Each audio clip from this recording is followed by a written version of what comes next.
Ivanka tried to corner him. The crowd held its breath. But Barack Obama smiled, and with one brilliant line, turned her attack into his greatest moment yet. The city buzzed that evening. Washington, D.C. had seen plenty of big events before, but this one felt different. Reporters crowded the sidewalks, camera flashes cut through the air like lightning, and people spoke in whispers, waiting for the doors of the National Civic Forum to open. Inside, the auditorium glowed beneath gold lights, the seal of the United States shining on the wall behind a polished wooden stage. The room was heavy with anticipation, as if everyone there already sensed that something unexpected was about to happen. This wasn't a campaign rally or a political fundraiser. It was meant to be a serious national discussion, a forum on senior citizens' welfare, focusing on one question: are we doing enough for the people who built this country with their own hands? Rows of lawmakers, students, and ordinary citizens filled the seats. Some came out of curiosity, others out of hope. Many older Americans had come too, leaning on canes, clutching programs, waiting to hear what the nation's leaders would say about their struggles. They wanted empathy, not empty promises. At center stage sat two tall chairs, microphones neatly set on the table between them. To the left, a nameplate that read Barack Obama. To the right, Ivanka Trump. The contrast between them couldn't have been sharper. Ivanka arrived in a flawless white suit, every move measured, her smile confident and practiced. She represented the current administration, and her father, President Donald Trump. She knew millions were watching, and her expression said she was ready to defend every word of her family's legacy. Obama entered quietly, the crowd rising almost instinctively as he took his seat. There was something steady about him, the same unhurried calm that had carried him through years of pressure. No hand gestures, no showmanship, just a composed nod to the audience and a faint smile that somehow made the room relax for a second. The host stepped forward with the microphone. "Good evening, everyone," he began. "Tonight we'll discuss one of the most urgent challenges facing America, the welfare of our senior citizens.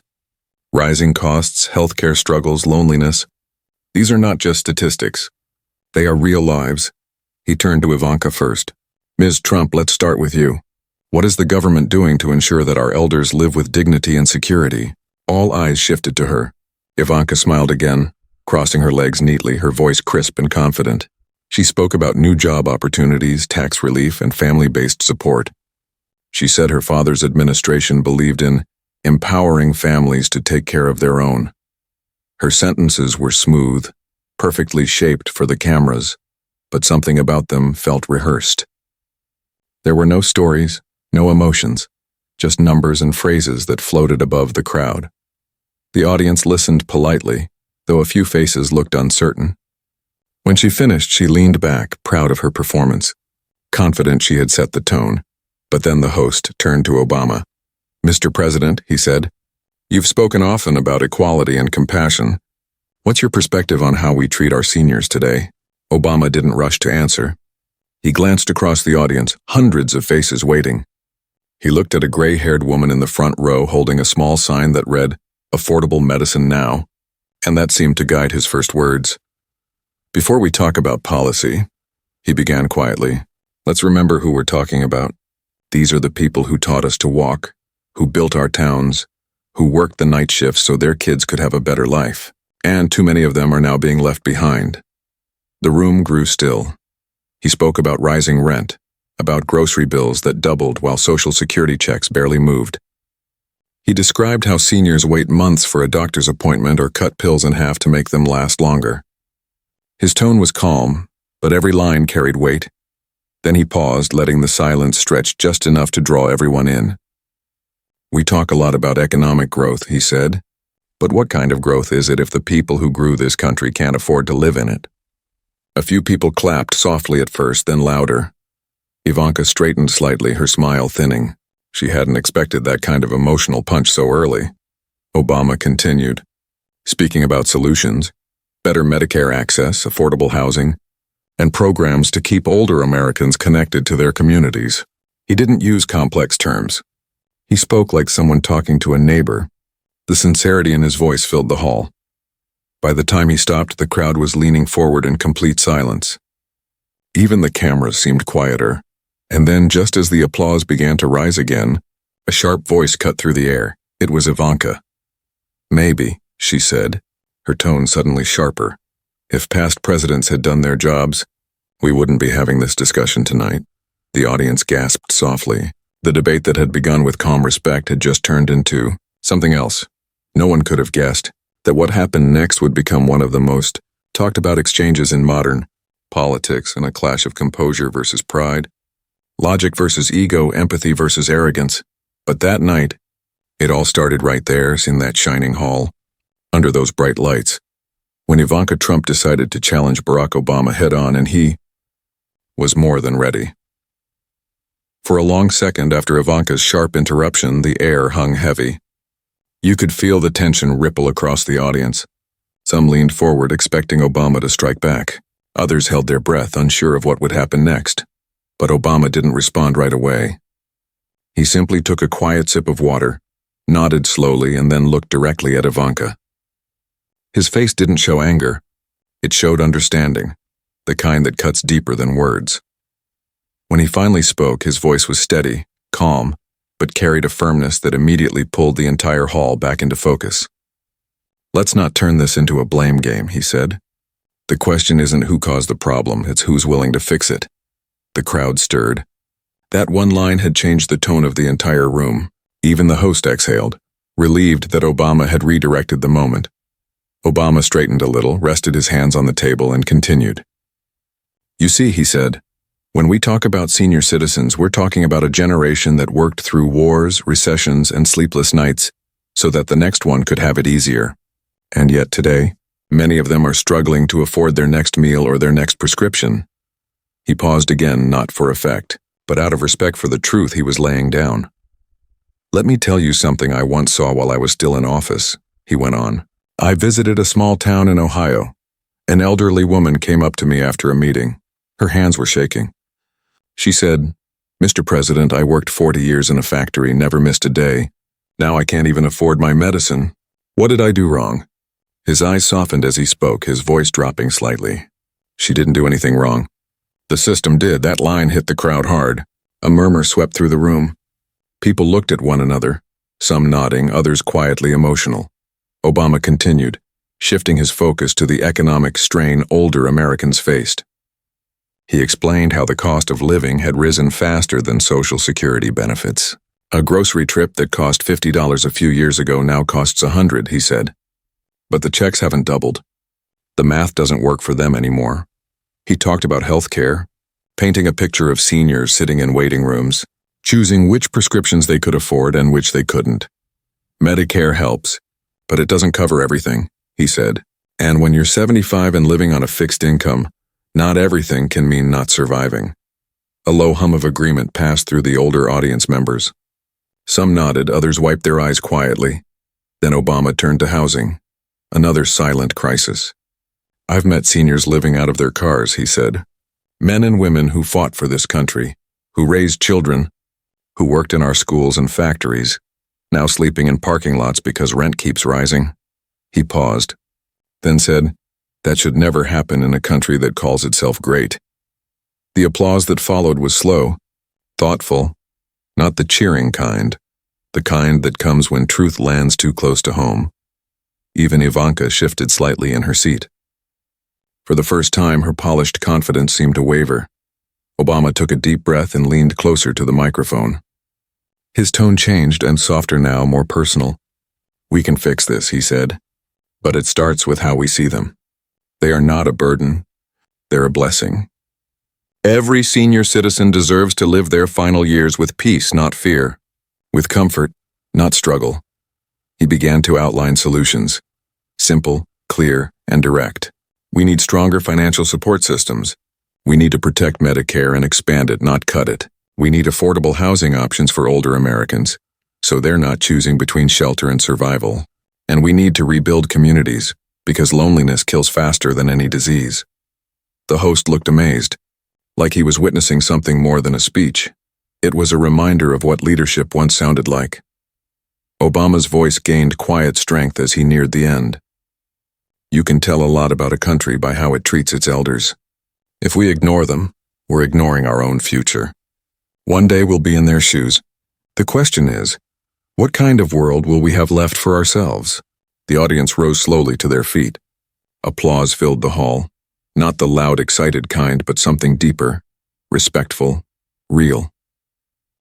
Even those who didn't agree with his politics couldn't help but nod. The power wasn't in his position, it was in his perspective. When the clapping finally faded, Obama smiled humbly and sat back down.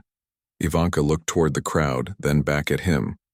Her expression was unreadable, part irritation, part disbelief. The script she had come prepared with no longer seemed enough. The spotlight, which had been so firmly hers a few moments ago, had quietly shifted away. The audience had come expecting a discussion. But what they got from Obama was something else entirely. A message that made them question how the richest nation in the world could allow its elders to live in fear and isolation. And though he had said nothing harsh, there was something about his tone that felt unshakable. He wasn't just answering a question. He was setting a standard. Then came the silence, the kind that follows a moment too powerful to interrupt. The cameras zoomed in on Ivanka's face. The world waited to see how she'd respond, and she did. Not with calm, not with composure, but with something sharp enough to cut through all the goodwill that had just filled the room. No one was ready for what she said next. Not even Obama. The moment Obama leaned back, the applause still echoing faintly through the hall, Ivanka's face hardened. What had begun as polite disagreement had turned into something else entirely. A battle for control, for dominance, for pride. The light that moments ago had been warm and respectful now felt harsh and unsteady. She leaned forward, her tone clipped. "That was a nice speech, Barack," she said, her smile tight.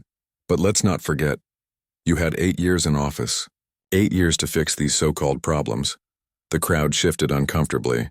The word so-called hung in the air like a spark near dry wood. Ivanka continued before anyone could respond. "It's interesting to hear you talk about responsibility now, when the same systems you describe were already failing during your time. You talk about compassion, but what about the millions of seniors who said they felt abandoned under your administration?" The air grew colder. People glanced at one another, unsure if they were watching a debate or something far more personal.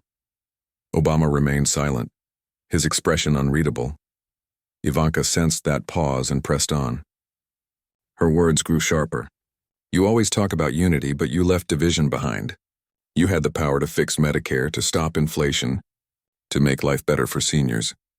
Yet you're standing here acting like an outsider, like someone else caused the mess." There was a faint tremor in her voice now, not of fear, but of anger that had been simmering quietly beneath her practiced smile. It wasn't just politics anymore. It was personal. "You know what's funny?" she added, tilting her head slightly. "Every time someone brings up these issues, you have this calm, wise way of saying, 'We can do better.' But that's not leadership, Barack. That's an excuse." The crowd gasped softly at the directness of her tone. This wasn't the polished Ivanka who usually spoke in carefully measured phrases. Something about Obama's poise, his steady calm, had broken through her usual composure. Obama still didn't speak. He sat quietly, hands folded, listening. His silence, more than any retort, seemed to rattle her further. Ivanka took a quick breath and went for the deeper cut. "You talk about empathy," she said, "but empathy doesn't pay bills. It doesn't keep the lights on for those seniors you claim to care about. What did you really do for them besides speeches and slogans?" She glanced toward the audience, hoping for agreement. Some people clapped hesitantly, unsure which side they were on. Others looked uneasy, as if the debate had turned into something too personal to cheer for. Then, as if realizing she hadn't landed enough of a blow, Ivanka's words grew sharper, less controlled. "Maybe it's easier for you to talk about care when you're living off a government pension and book deals," she said. "You stand there acting humble, but you're just another politician pretending to care after leaving the mess for someone else to clean up." A murmur swept through the hall. The tone had shifted from debate to confrontation. Obama raised his eyes slowly to meet hers. His calm expression didn't change, but something in his gaze made her hesitate for half a second. Just half, but it was enough for everyone to see.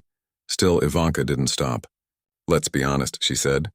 "You've built a legacy on charm and speeches, but when it came to results, people suffered. Our seniors suffered, and that's on you. The host tried to intervene, but Ivanka continued, her voice rising slightly. You can blame systems and policies all day long, but you had control once. You had the chance. And what did you do with it? Now the air was thick, electric, uneasy. Every word she spoke carried the sting of accusation, but also the weight of something unspoken. Envy, perhaps. Or frustration that the crowd still seemed drawn to Obama despite her efforts to turn them. Obama finally shifted in his chair, but Ivanka wasn't done. She leaned closer, voice dropping low but sharp as glass. Maybe you should stop pretending to be the wise teacher and start owning up to your failures, she said. Because the truth is, the problems you're talking about now, they didn't start after you left office. They started with you. A few gasps broke out. Even some of her supporters looked uneasy. It was clear now. She had crossed from reason into resentment, but Ivanka wasn't satisfied. She went for one final swing, and this one wasn't political at all. Maybe that's why people stopped believing in hope, she said. Because it came from someone who didn't deliver. The silence that followed was painful. The audience sat frozen. The host lowered his head, clearly regretting not stepping in sooner. Obama took a slow breath. His expression stayed calm, but his eyes had changed. There was no anger, just quiet disappointment, not in her, but in what the debate had become. Ivanka straightened her notes, exhaled sharply, and sat back as if she'd won. The confidence in her smile returned, but it didn't quite reach her eyes. The audience was torn. Part of them stunned by her boldness, part uneasy with her tone. Obama looked down briefly, then lifted his gaze back toward the audience. The calm in his eyes hadn't faded. If anything, it had deepened. When he finally spoke, it wasn't to Ivanka, it was to everyone watching. His voice, steady and thoughtful, cut through the tension like sunlight through storm clouds. And in that moment, everyone understood something. The real power in a debate isn't in the loudest voice. It's in the one that stays calm when the noise rises.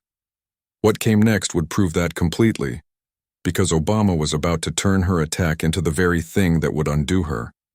And when he did, the room would never forget it. For several moments after Ivanka's final remark, the room stayed silent. The kind of silence that doesn't come from peace but from tension so thick it could crush a word before it's spoken. Cameras zoomed in. The audience waited. Everyone knew the next few seconds would decide who truly owned the stage. Obama slowly lifted his eyes from the table and met Ivanka's stare. There was no flash of anger, no defensive tone, just a quiet steadiness that immediately changed the temperature of the room. Then, in a voice low but firm, he said, Ivanka, you're right about one thing, when we all had a chance to do better. And that includes me. But blaming one person for a system that's been broken for decades doesn't fix it. It just keeps it broken. The words landed softly, yet they hit hard. They didn't sound rehearsed. They sounded human. He leaned forward slightly, his tone warm but unwavering. You said empathy doesn't pay bills. That's true. But without empathy, nobody even tries to help pay those bills. Policies without compassion are just numbers on paper. Some people in the crowd nodded. Others whispered quietly, feeling the shift in energy. Obama wasn't attacking. He was rebuilding the ground the debate had just burned down. Then he said something that drew everyone in. You know, when I was younger, I watched my grandmother work at a bank for 30 years. She used to tell me, you can measure a person by how they treat someone who can't do anything for them. That stuck with me. Because government, at its best, should do the same. Help people who can't always help themselves. The tone in the room softened. It wasn't about politics anymore. It was about humanity. Obama looked toward the audience, not just at Ivanka. We've all seen our parents grow older. Some of us have watched them count their pills, wondering which ones they can skip to make it through the month. That's not a political issue. That's a moral one. The audience murmured again, this time with a mix of empathy and admiration. Even those who disagreed with him couldn't ignore the truth in his words. Then, without raising his voice, he addressed Ivanka directly. You're passionate, and I respect that. You care about defending your family's record? I get that too. But let's be honest. This isn't about me or your father. This is about millions of people who built this country and now feel forgotten. So instead of throwing blame, why don't we talk about what we're going to do for them? It wasn't a challenge shouted in anger. It was a question that disarmed her. It forced her to pause. Ivanka blinked, visibly unsettled. She hadn't expected him to turn her attack into a call for cooperation. Her words had been weapons. His were bridges. Obama didn't stop there. He looked down for a moment as if collecting memories and said, "I remember visiting a small clinic in Arizona once. A retired teacher told me she'd worked for 40 years, teaching children how to read. But after retirement, she couldn't afford her heart medication. She looked me in the eye and said, 'Mr. President, it's strange to have given my life to something that doesn't take care of me back.'" He paused again. "That's what this debate is about. Not party lines, not family names. It's about her. It's about people like her." The audience erupted into quiet applause. It wasn't thunderous and it was emotional, the kind that feels like a collective sigh of recognition. Obama smiled faintly. "You can throw my name into the mix of those responsible. Fine. But while we stand here pointing fingers, she's still choosing between her medicine and her rent. So tell me, who's really winning that argument?" Ivanka shifted in her seat.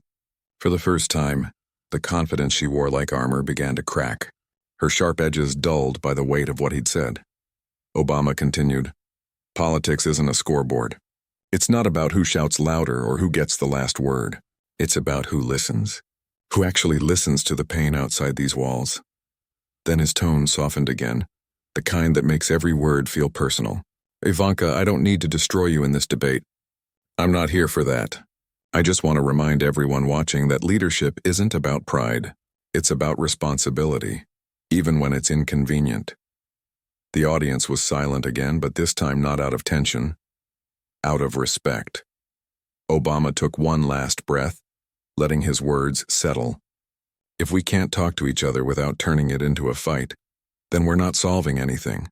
We're just entertaining anger. A few people stood up to clap. Others followed slowly until half the room was on its feet. Not cheering, but acknowledging the moment, the grace in control, the power in calmness. Ivanka's eyes darted toward the audience, trying to regain footing. She smiled faintly, but it was forced. Obama had just done something that couldn't be undone. He'd reminded everyone of what composure and intellect looked like under fire, and as the applause faded, Ivanka leaned into the microphone with a smirk that didn't reach her eyes. Her next words, however, would send a chill through the room and change the tone again, in a single, shocking moment, because instead of addressing his arguments, she went for something far more dangerous. "Before you lecture me about leadership," she said, her voice sharp, "maybe you should first prove you're truly American." Gasps filled the air. Obama didn't move. The host froze, and the calm that had filled the room just seconds earlier shattered in an instant. What came next would test not only Obama's composure, but his ability to turn cruelty into clarity. Once again, and everyone watching could feel it. The debate had just crossed a line. For a split second after Ivanka's words, "Prove you're truly American," the room froze.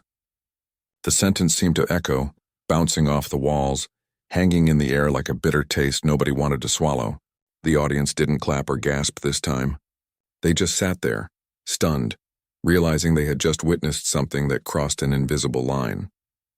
Obama blinked once, then twice.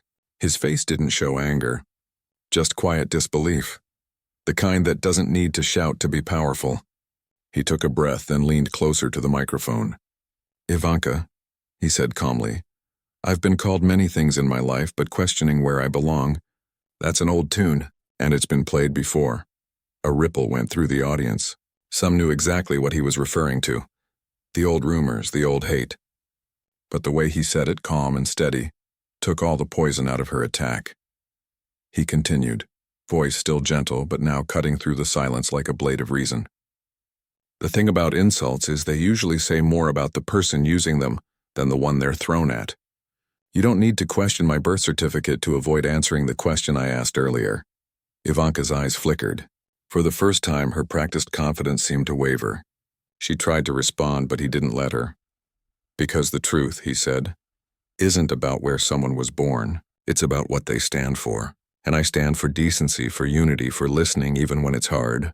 I wish I could say the same about the people throwing stones in glass houses." The crowd murmured again, this time more loudly. Obama wasn't angry, and that made his words land twice as hard. Then slowly he turned back toward her. His expression was thoughtful, not vengeful. You know, Ivanka, you mentioned leadership earlier. You said it's about action, so let's talk about that for a second. He paused, his tone growing deeper, more deliberate. Your father once said something on stage and about you. Something most daughters would never want their fathers to say. Something that made the world uncomfortable, and yet no one around him said a word. Not even you, Ivanka froze. Her smile vanished instantly. Obama looked straight at her. His voice stayed soft, but every word hit with precision. So let me ask you, as a daughter, as a woman, when you let those words slide, when you smiled through them, what message did that send to every little girl watching? The audience went completely silent again. The camera zoomed in on Ivanka's face. Her expression had gone pale. Obama didn't stop there. You talk about responsibility. You talk about strength. But strength isn't silence. It's not pretending wrong is right because it benefits you. It's having the courage to stand up even when it's uncomfortable, even when it's your own family. A soft gasp ran through the audience. Some people looked away. Others stared at Ivanka, waiting for her to respond, but she didn't. Then Obama's tone changed. It became even quieter, almost sorrowful. You see, Ivanka, this isn't just about politics anymore. It's about values, about the kind of example we set for the people watching us right now. You want to defend your father? Fine. But don't confuse loyalty with blindness. Ivanka clenched her jaw. Her hands tightened on the table. Her voice, when it came, was sharp and cold. You don't get to lecture me about family. You don't even know what real family loyalty is, she snapped. You abandoned your own people. You divided this country. You talk about unity, but you created chaos. The hall erupted. Some gasps, some cheers, some murmurs of disbelief. Obama waited again, letting her words fade into the chaos. Then he leaned back and gave a faint, almost tired smile. You know, he said softly, it's interesting. Every time you feel cornered, you attack. Every time someone asks you something real, you change the subject. That's not strength, Ivanka. That's fear dressed up as confidence. The crowd was silent again. His tone wasn't cruel. It was surgical, precise. Then, after a moment, he asked the question that nobody saw coming. His voice was calm, almost conversational, but the words cut through the hall like lightning. Tell me, Ivanka, he said slowly. Are you sure Donald Trump is your father? The air went still. A collective gasp echoed through the hall. Cameras flashed. Ivanka's mouth fell open slightly. For a moment she looked like she might respond, but no words came out. Obama didn't move. He just looked at her quietly, his expression neutral, his tone measured. Because the man who respects his daughter doesn't talk about her the way your father talks about you. Maybe that's a question worth asking yourself. Ivanka's face turned red. She tried to compose herself, but her breathing had quickened. When she finally spoke, her voice trembled with rage. How dare you bring my family into this? You've always been all talk, a man who hides behind fancy words and fake smiles. You think that makes you moral? It makes you weak. Obama stood up. Not abruptly, but slowly, with the kind of calm that commands silence. The host tried to speak, but the crowd was locked in. Everyone's eyes were on him. I don't need to win this debate, Obama said quietly, because debates like this aren't about who yells louder. They're about who leaves with dignity. He looked at Ivanka one last time. And tonight, Ivanka, you showed everyone what power without compassion looks like. I hope someday you see that it's not too late to change. Then, turning to the audience, he added softly, this discussion was supposed to be about senior citizens, about people who've spent their lives giving everything for this country. Let's not dishonor them with cheap insults. Let's do better than this. Let's be better than this. The crowd stood up. The applause started slow but grew louder, stronger, more unified. Not in celebration, but in respect. Obama gave a small nod and walked off stage. He didn't look back. Behind him, Ivanka sat frozen, still trying to process what had just happened. The lights caught her face, pale, shaken, and stripped of her usual polish. And as Obama disappeared behind the curtain, a single question lingered in the air, whispered from one audience member to another. Did he just end her? With kindness? The message, however, was clear to everyone. Logic wins. Respect wins. Obama wins. So what do you think? Who truly made the stronger arguments that night? Was it Ivanka with her defense of her father's policies, or Obama with his calm logic and empathy? Share your thoughts below. And remember, real power isn't in shouting the loudest. It's in making sense when everyone else loses control.